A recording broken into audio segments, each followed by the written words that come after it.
আমার জীবনে জিনিস করছে, আমার জীবন, আমার পুত্রের জীবনে কিচ্ছু হলো না বাবু।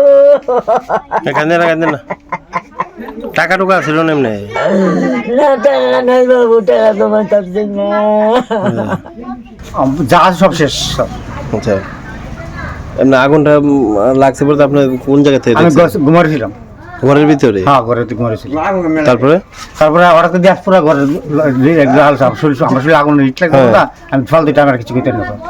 এরপর দিয়ে আপনার ফোন করছেন কারে? ফোন তো আমাদের স্যার ফোন নাই, গ্রামের মানুষের করছে। আচ্ছা, তা আপনার বাড়িতে কে কে থাকে? আমার বাড়িতে আম্মা, আমি, আমার ছোট ভাই, ছোট ভাই বউ। আচ্ছা, চারজন। তারা কই এখন? তারা অনেক হসপিটাল, বাতিজা আর বাতিজার মা হসপিটাল ভর্তি। কি হয়েছে?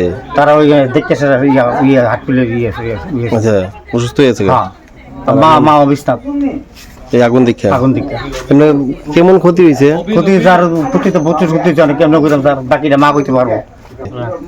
সব পড়ে আছে? সব কিচ্ছু নাই, একটা প্যান্ট নাই, যেটা পিন্ড দিতে আর কিচ্ছু নাই। আচ্ছা, এমনি আপনি কি করেন? আমি কাজ করি, আচ্ছা আচ্ছা, দিনের কাজ করি, যেটা কাজ পাই এটি করি। আচ্ছা, ডাক্তারের কাছে গেছি গা, হ্যাঁ ডাক্তারের কাছে গেছি গা, হ্যাঁ ওষুধ আনতাম।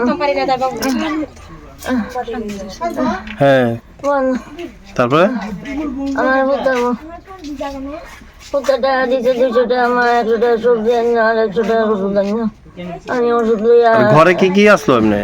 আমার সবই আসলো, স্বর্ণের জিনিস আসলো, কানের আসলো, হাতের আসলো, ওই একটা আচ্ছা আচ্ছা, আচ্ছা হ্যাঁ, জানি কই করতাম, আমার জোর আসলো, চাল আসলো, আচ্ছা, চাল জমাইছিলাম আমি, এখন চাল জমাইছি, এখন চাল আসলো।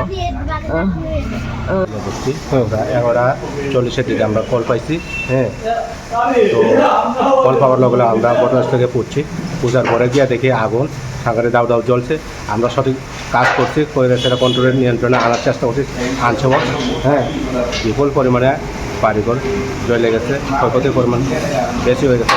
বোধ হয় এরা আমরা খবর জানাইতে একটু দেরি করে গেছে, যার কারণে হয়তো ক্ষতি বেশি হয়েছে।